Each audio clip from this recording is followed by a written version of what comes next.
Thank you, Dr. Ahmad. And thank you all for having me here today. I'll give my slides a second to pop up here. There we go. I'm going to go quickly because I realize I'm one of the last sessions before happy hour. My name is Joel Feinberg. I'm a senior product manager here at Major League Baseball. I work on the baseball content experiences team, and I am the least qualified person in this room. We are going to be talking about Field Vision, a new beta product that we have available here at Major League Baseball. It's come in many forms. I'm going to tell you a little bit about it, how it works, and then I'm going to show you guys a cool little demo at the end. Essentially, what we're doing is we work with Sony Hawkeye. We have 12 cameras set up at every Major League ballpark.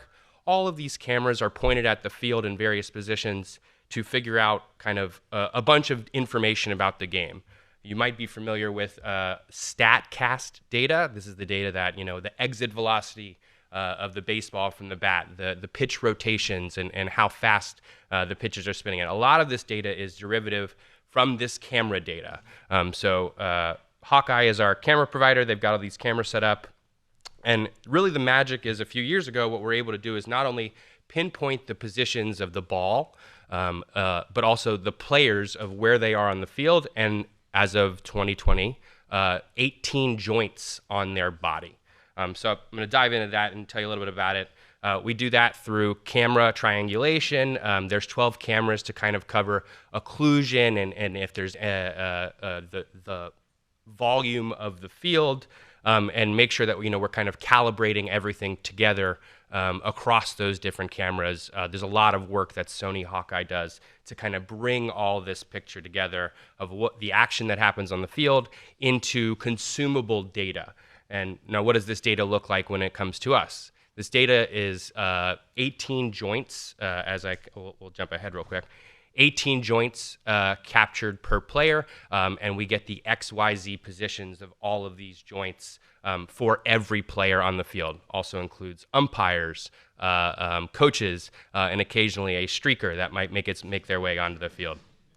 We are evaluating a 29-node model that kind of make this a little bit more accurate, but you can kind of see here that our original stickman model, what Hawkeye provides to us.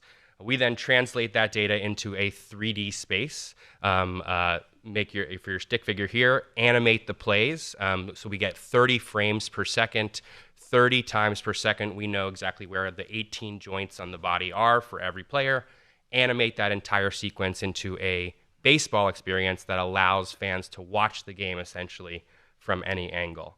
I'm sure, as you all might be familiar, there's other ways to kind of track baseball, to track activity aside from cameras, but you can kind of see here that the marker kind of data, obviously the Major League Baseball Players Association wouldn't necessarily allow us to put markers on every player in the game.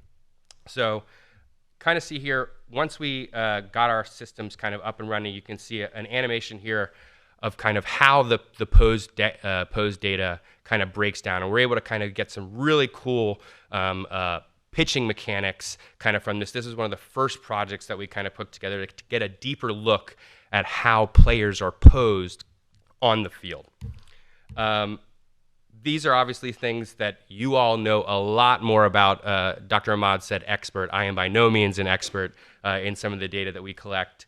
But this is some of the things that we think that we can measure, but keeping in mind that the data that we are collecting is at this time only 30 frames per second and not necessarily accurate enough to really make any medical decisions. We say, so what we're doing at this time is really using this for fan entertainment.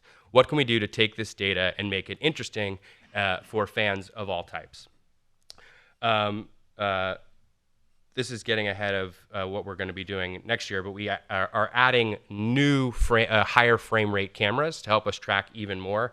You can see up at the top the 30 frame rate, the 30 hertz frame rate camera is able to give us our player positioning and pose estimation, but we really can get deeper when we kind of 10x that and go 300 frames a second. We're able to get much deeper into pitcher biomechanics, and recently this year we've started to debut bat stats. So you've seen the exit velocity of the ball. Now you're going to start to see actually the velocity of the bat through the zone, which is, although correlated, a little bit differently. Was the player swinging the bat slowly? Do players change their approach on it after 2 strikes? These are kind of questions that we can now start to answer with this bat data that we are getting from these high frame rate cameras. This is a demo at a spring training game, I believe. You can kind of see the gray skeletons. This is the pose tracking system in action. You can see superimposed over this video kind of how it works at the most basic level. So when we originally got this data, we turned it into what you see in front of you. That was really all about just positioning data. So where the players were on the field, we were able to kind of display and track the players' positions to show play art, if you will, of kind of how the play took place. But this orange blob isn't exactly descriptive and not exactly very engaging for our fans. And we were very happy in 2020 when Sony Hawkeye started to deliver the pose tracking data as opposed to just the positioning data. So bringing it all together, once we got that pose tracking data, we've created a number of versions of this, getting incrementally better every time. On the left, you see our Scout tool, which is used by internal teams to kind of do research and figure out beyond the positioning kind of basic player tracking information. On the right was our first fan-facing version that we released in the postseason of last year, where we selected a limited number of plays and made them available for fans. And what I think is really important here is that fans are given the opportunity to watch the game from literally any angle. Right now, we're kind of just behind home plate in both of these examples, but MLB Network, for instance, has taken this technology and has started to put together kind of coaching segments where star talent has kind of taken these and said, show me how the shortstop was positioned on this play, and kind of teaching the viewer exactly what a baseball player was actually thinking at that moment in time. So these are some really cool fan-facing applications. And now I'll get right to it, which you all have come here today for, the demo of the new Game Day 3D product. So this is our new Game Day 5 experience. You might be familiar with, Gamecast or something you've seen before. You've got your familiar box score here, the summary of everything that's going on, integrated video clips, and then up here in the top right, we've got our 3D button to start the Game Day 3D experience. And if we'll give our players a moment to grow out of the ground. Children of the Corn style. You can see here now we've got this is not a live game, obviously, because my Braves were eliminated a few weeks ago. But now we've got a fully interactive kind of 3D experience that we think dramatically improves that 2D Gamecast that you guys were just watching a minute ago. And with our camera button down here in the bottom right, hopefully it'll work, we can kind of position our camera anywhere on the field to kind of continue watching the action. And what's really cool about this is, we can program this so that when the ball leaves the infield, the camera can follow the ball. One of the funniest pieces of feedback that we got from fans when we started showing them to this was general wonder and curiosity for how we did this.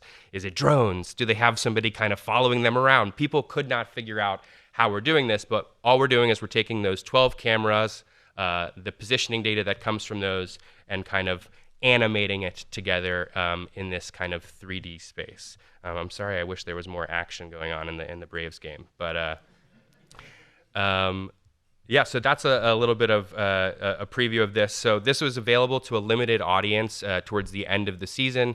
We have plans to make this available on opening day for as many games as we can, pending agreements with our broadcast partners. And we hope that in the near future, this is going to be a new and engaging way to get fans to watch and enjoy baseball. Looking ahead real quick, you can kind of see our, instead of a live-based version, we're going to have a play-based version. So when Aaron Judge hits his 60-second home run, you can watch that from any angle over and over and over again. But I think the biggest thing that we're going to be making improvements on are going from our stick figures and rather general-looking players to ones that are much more familiar to you, the stars, the likenesses that we love to see playing baseball. And if you didn't notice, the biggest thing that people that we're missing is the lack of a bat. Although we can get 18-point and 29-point player pose tracking data, Hawkeye is still working on getting us that bat tracking data. So stay tuned in 2023 for a bat in 3D. And that's it for me. Any questions?